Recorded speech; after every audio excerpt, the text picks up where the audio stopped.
Now, before we get into the actual vocabulary for tonight, I'm going to tell you that first of all that these are all verbs. These are all verbs. And the reason why we have verbs while we're doing adjectives, it has to do with the participle, which we will explain later. Okay? So in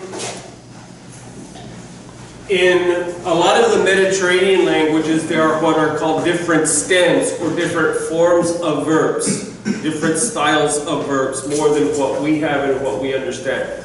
And I think this is also true in Greek. And so these are called the kal stem.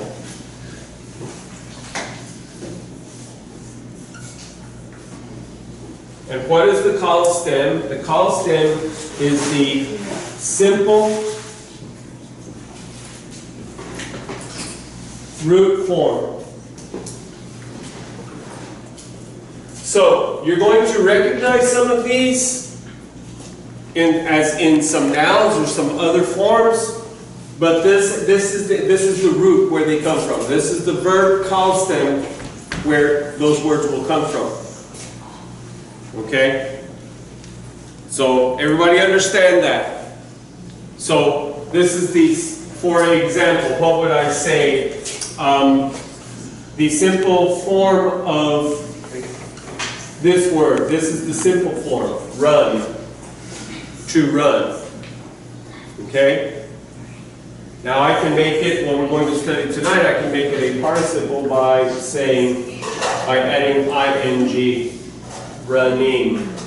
Everybody say running. Running. Okay? So you'll have with English you have to run, which is the simple verb form, and then you have the first person, second person, third person, past, present, future. So you have to run, I run, you run, she runs, they run, right? Ran, I ran, you ran, they ran, and so you have like that. I am running. Okay, so you have but this is the root form. So that's what when we talk about kal, the kal stem, that's what we're talking about is the simple root form of the verb. Okay, everybody have that? Okay, I wonder if my red's working any better. Can y'all see red? I see red. Okay, who's got the first one?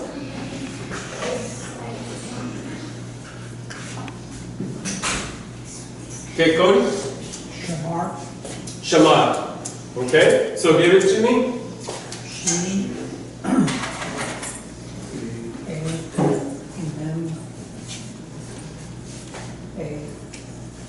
Rich.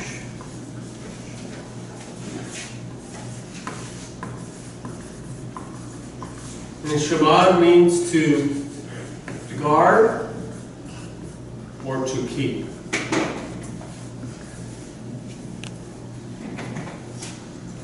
So when the scripture says to guard your heart,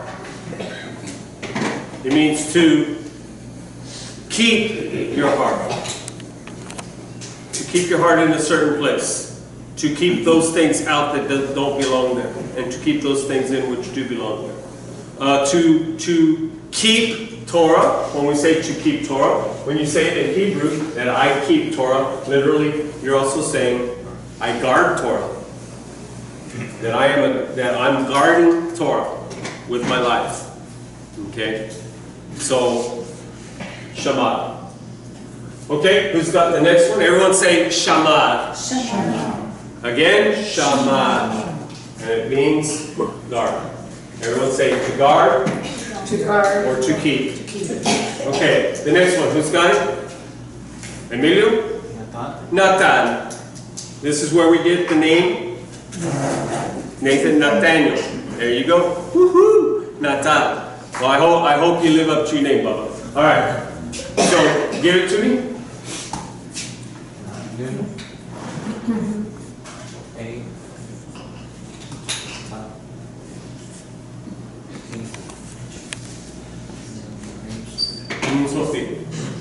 So you have natan.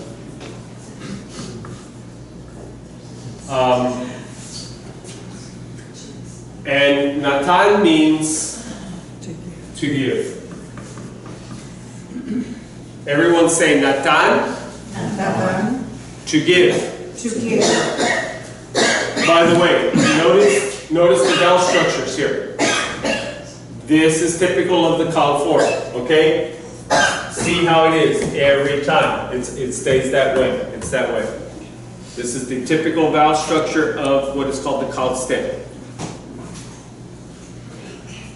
Okay? So the next one is, who's got it? Josh? Gamad. Gamad. Give it to me. Gimel. A. Mem. A. Resh. Gamad. Everyone say gamad. Gamad.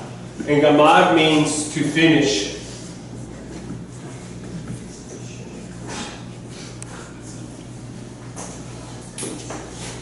Now I'm not writing the word, the adverb to up here because then I would have to add a lamed at the beginning of each word, okay? So it is, we would say to guard, to keep, to give, to finish, but literally Shema simply means guard, keep, natan, give, gamad, finish. All right, who's got the next one?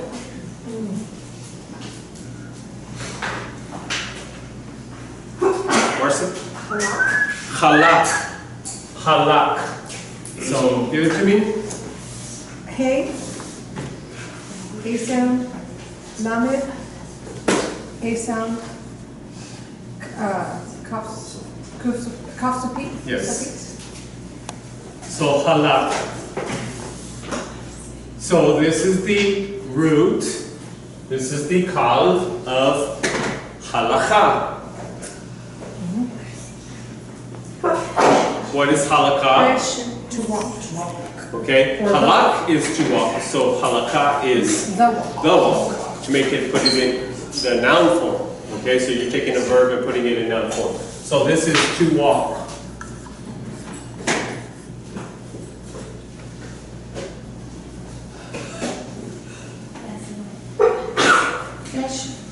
Okay, who's got the next one? Josh? Mar. What's the last one? D. D? Yes. So Ahmad. Make sure you hit those D's so you don't confuse it with their H. Ahmad. Okay? Give it to me. Ayin. Nothing. Silent. Ayin is silent. A. N. A. Dalet.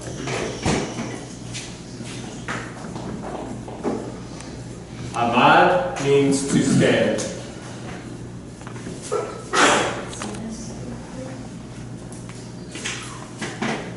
So, the famous liturgical prayer on Shabbat every day is Amidah, the standing prayer. Which is why, what do we do when we're saying that? We all stand. Okay, next.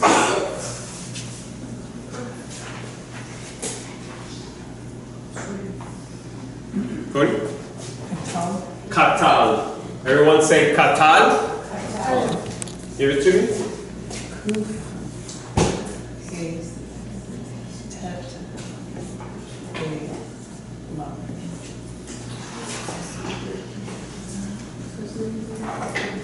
Katal means to kill.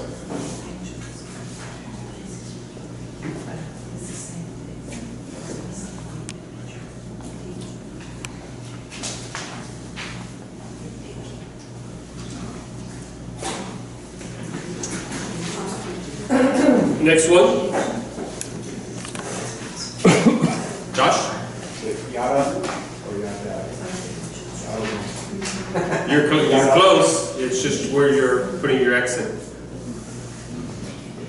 What you said the first time is true. Okay. Yada. Yada. So everyone say yada. Yada. So give it to me. Yud, Hey, Dalet, Hey, Ayin, Silent. Everyone say it again. Yada. Yada. To know.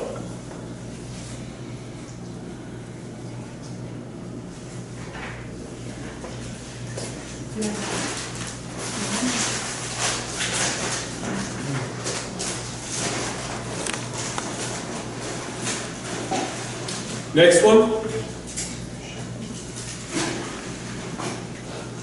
Emilio. Say it again. Shema. Close. Shema. Shama. Shama. Everyone say Shama. There's a reason why you're saying what you're saying, all right? So give it to me. Shin. Mem.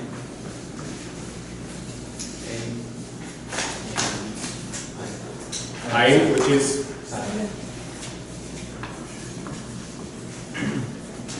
so this is where we get our word Shema. Okay? To hear. So this is what we would call the kal, or the simple form of the verb shama, to hear. So when we say Shema, when it's got the Shema in there, it would look like this. We would say it like this. In English, it would be like this.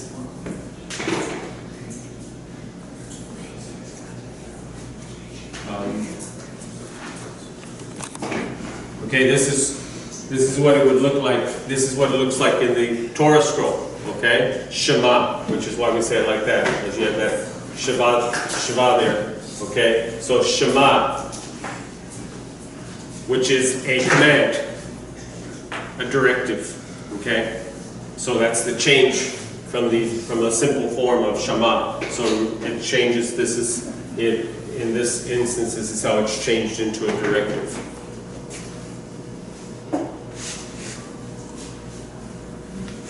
Here. Okay, last one. Josh? Shalak. Shalak. Everyone say shalak. Shalak. And this is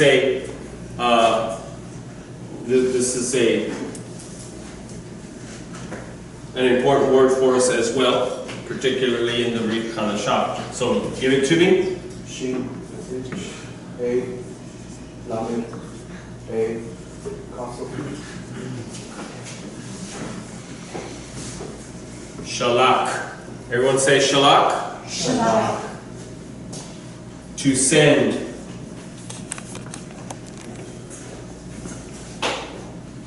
So in the Brit Chadashah, in the New Testament, you have a term that is used for the Talmidim, for the disciples. They are called after the ascension of Yeshua and after Shavuot, when the Ruach HaKodesh, the Holy Spirit, comes down on them, they now become Shlachim. Shlachim, the sent ones. Okay? So Shalacha, sent. Once we're sent, Shalachim, the sent ones. The English translation for this usually is apostles. The apostles. But literally what the word is shalach, shalachim, that they are the sent ones. They are the emissaries. Okay? Everybody have that?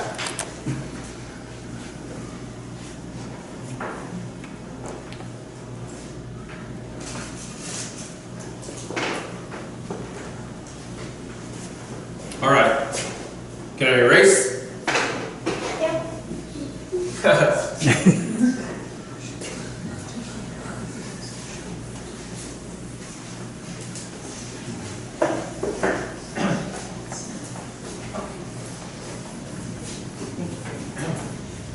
For katal, kill. Yes. Is that the same word used in the commandments? Do not murder. The commandment says do not murder, do not kill. Yeah. So it's Yes. I believe so. I'll look it up to make sure. But I know that the rabbis emphasize that because people, they say, well, the Bible says do not kill. No, what the command says is do not murder. Do no murder. Literally.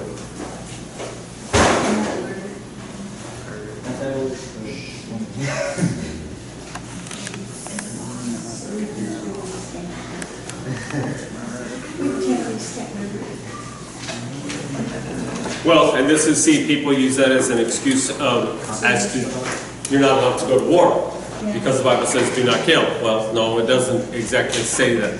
Let me get it for you real quick since you asked. We will chase this rabbit. Yes. Chase this rabbit.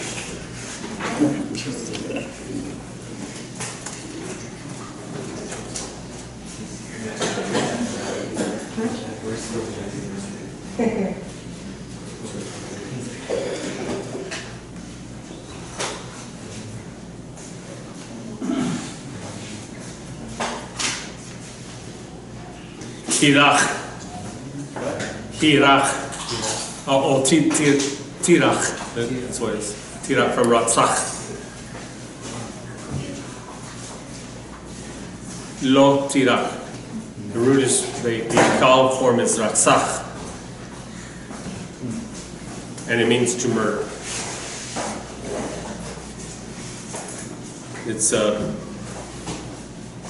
most often it is used as premeditated murder. But you can, you know, like people, like a drunk driver driving down the road and kill somebody, that is also considered murder, but it's not premeditated. You took someone's life accidentally or whatever, I forget what is the, manslaughter. So, you know, that kind of thing. It does not mean that you cannot kill someone defending your home or to, you know, if another nation attacks you, that you are not permitted to go to war and these kinds of things. One of the reasons why we understand this is because does God contradict himself? No. And yet he commanded at times for people to be put to death. Right. And he commanded at times for his nation to go to war. Right. In fact, he commanded that the Israelites, the Israelis were to wipe out the entire nation of Amalek. Yes. Because of their wickedness. But people will use this verse for the death penalty. You know, that there should not be a death penalty. Well, why? Well, because the Bible says you shall not kill. Well, no, it doesn't say that. It says you shall not murder. There are times where the Torah requires the death penalty. And premeditated murder is one of those times. So, hope that helps your understanding. Yes. Okay.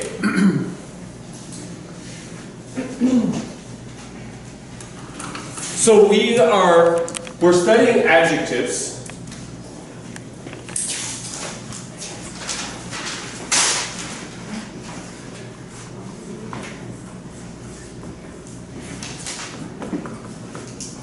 And tonight we're going to, this will be the last of the adjectives, and then we'll go into something else. Next week we'll get into something else. Let's see if I can reload this. There we go, thank you.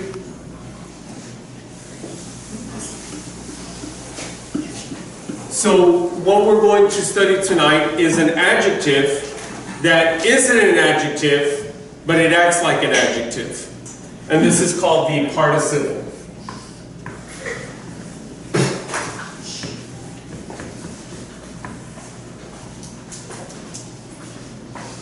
This is called the participle. I will take that back. Next week we'll probably still be on the participle. I'm just going to give you the explanation and the definition of it tonight. And then we'll take you deeper within we'll give you the example of that next week. So, what is a participle? A participle is a verb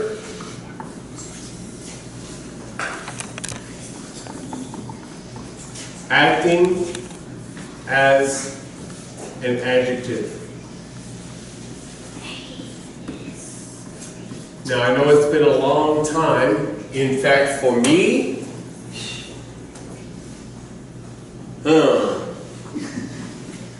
40 years ago, last week, I graduated from high school. 40 years ago last week, all right? So I'm digging quite deep here. I'm going back quite a distance because actually my involvement with the participle, my understanding of the participle came about when I was in 8th grade. Okay, so we're talking 44 years ago. Yeah. Almost a half a century. Those are difficult words for me to say. But how can that be possible? How is that possible? If you only look 30. Toda Rabah, thank you very much. I wish I only looked 30. Yes, ma'am. Is it different in Hebrew than in English? No, and not in the definition. Because in English, participle is a verb that's acting as an adjective or a noun. Correct. Okay. Correct. And as we talked about halakha versus halak. Halak is the root is the kal, the simple form, to walk. But we call it halakha, which means the walk. Okay? So, yes, basically it's the same. But here we're working with the adjective form. So, so a verb that is acting as an adjective. Okay? In English,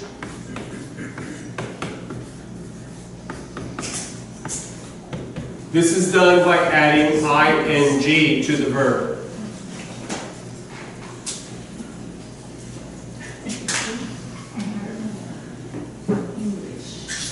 In English, you would add ing to the verb, such as what we did over here. To run is the simple form of the verb. Now I put in ing, running, and now it becomes a participle. Okay? Now it can act as you were saying, because we can say the running of the event. The running of the race, and there the verb is taking on the form of a noun. Which is why it has the definite article the in front of it. The running of the race. Okay?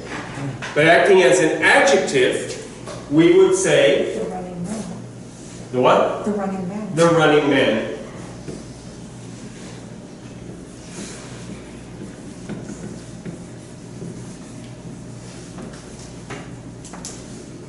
And that would be in the attributive form. Remember our forms. Remember our adjective forms. You can have the adjective where? Either next to the subject, next to the noun, or where. Also you can have it where? In the sentence. Anybody remember?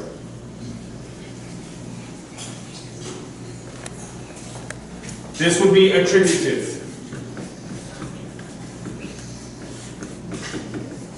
Saying what? The adjective is next to the noun it is modifying. If I say,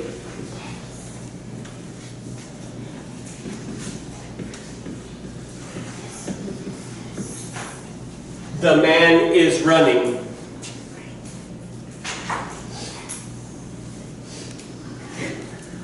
If I say the man is running, this is the subject. Remember this? This is the subject. The second part of the statement is called what? The The predicate. Very good.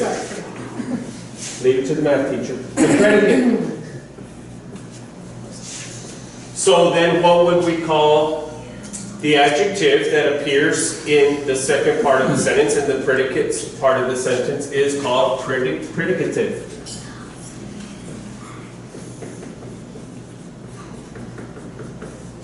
So this is in the predicative, this is in the attributive. Attributive being next to the noun it modifies. Predicative being in the predicate of the sentence. What is the predicate of the sentence? The second part of the sentence. This is the subject. And the predicate consists of the verb and any phrases that go along with that verb, such as the direct object, the preposition, anything like that is part of the predicative. So I can say, speaking of myself, and how long ago I graduated from high school, I could say here, the old man is barely running. The old man is running. So now I have, in effect, two adjectives. One adjective is in the attributive, correct? Are you with me?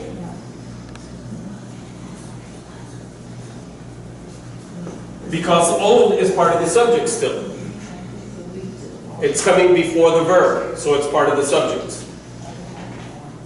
Is running, this is called, in grammar, in English grammar, is called a helping verb. Because it's not really doing anything, it's just stating the existence of the fact.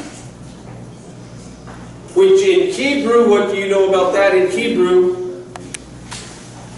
What do you know about the verb? Say it again. We don't have that. It does not appear. You don't have to state. Is. You do not have the state of being in Hebrew. So you would simply say in Hebrew, you would simply say the old man running.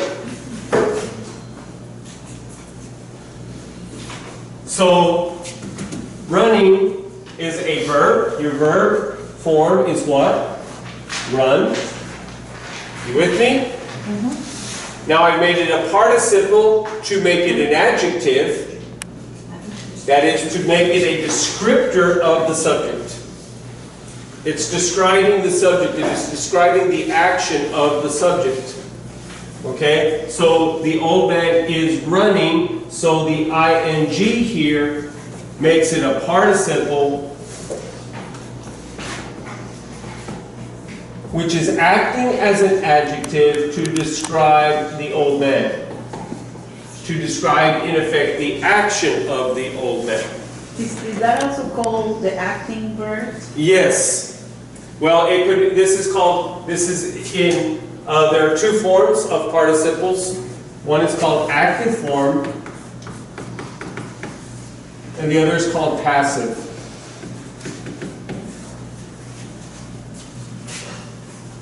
An action verb would be a verb that doesn't need the verb to be. For example, he swam. So I don't need to say he is doing, just simply he swam or he swims, right? So that's an active verb. That's where the verb, but you have two forms of the participle. You'll have an active and you'll have a passive. The active form of a participle is where it is happening, where the subject is doing the action. So it's active. The subject is acting. He's doing it. The passive form is where the action is being done to the subject. That would be passive. The book's being read. Huh? It's like the book is being read. Correct. Okay? So, active tense and passive tense of participle. Active tense would be where the subject is performing the act, thus active. Passive tense would be where the subject is not performing the act, passive. Okay? Everybody with me? Yes. Everybody understand? You with me? You got it? She's going back to high school. You have to go back further than No, but I. I gotta go further than you. I'm older. I'm in between him and Mama. See, old people should not laugh at young people. Me laugh talking about old. Huh? Y'all make me laugh talking about old. Yes. I graduated from high school 76 years ago. 76 years ago. And you're just a young whippersnapper. And she still remembers, gosh, she's a good mama. Now, we're going to close with this. We're going to close the grammar with this. Where this gets real fun, that is not proper grammar. Where this becomes interesting is in Hebrew, because you don't have this. And it's not ending in ing. Now there is a form which we'll get into next week which shows you that it is a participle, that the verb has become a participle, but it's not ing. But what happens is you start playing around with this, just like we were doing with the regular adjectives. Remember that the attributive must follow the noun in gender, in number, and in what? Yes. So in form. So the attributive in Hebrew, the attributive must follow the noun. In predicative and in direct object, in definitiveness, in masculinity, femininity, and in what did I just say? Definitiveness. Whether it has the or not have the. So the adjective, if the noun has the, then the adjective must also have the. So ha, bet, ha, mi, dash. Okay? If it is in the predicative, then it will not follow. It will follow in gender and in number, but it does not follow in definitiveness. Okay? So, when you start throwing in participles, it becomes interesting. A little bit. Okay? It makes it a little bit more, you have to think a little bit harder. So, we'll get into that next week. So, we're going to take 5 and we're going to